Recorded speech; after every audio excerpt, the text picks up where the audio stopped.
Wir schauen auf den Ukraine-Krieg Tag 1001 und ohne weitere Unterstützung der USA droht dem Land nach Einschätzung ihres Präsidenten Selenskyj eine Niederlage gegen Russland. Sein Land müsse jedoch die Entscheidungen der Amerikaner abwarten, sagte Selenskyj mit Blick auf den im Januar bevorstehenden Einzug von Donald Trump ins Weiße Haus. Selenskyj zeigte sich trotzdem hoffnungsvoll, dass der Republikaner den russischen Präsidenten Putin überzeugen könnte, den Krieg zu beenden. Der amtierende Präsident Joe Biden hat jetzt nach der Freigabe des Einsatzes von weitreichenden Waffen gegen Ziele in Russland auch die Lieferung von völkerrechtlich verbotenen Antipersonenminen an die Ukraine genehmigt.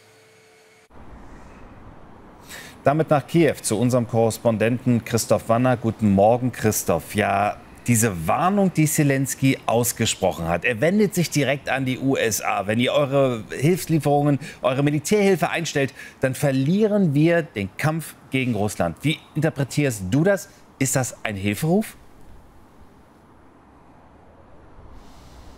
Es ist vor allem immer wieder der Versuch, Donald Trump zu erreichen. Er hat ja jetzt auch dieses jüngste Interview Fox News gegeben. Selenskyj wird sich denken können, dass Donald Trump eben besonders bevorzugt Fox News guckt oder das zumindest in der Vergangenheit bevorzugt getan hat.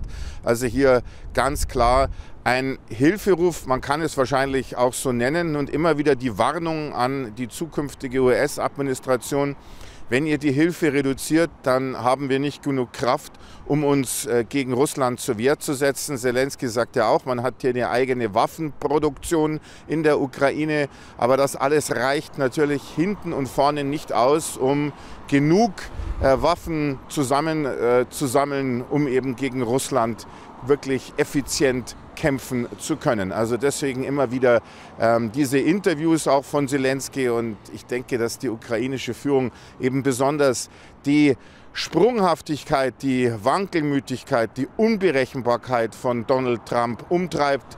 Was Trump heute sagt, muss morgen schon keine Gültigkeit mehr haben, und das ist es, was natürlich hier viele Menschen und auch viele Männer und Frauen in der ukrainischen Führung absolut in Unruhe versetzt.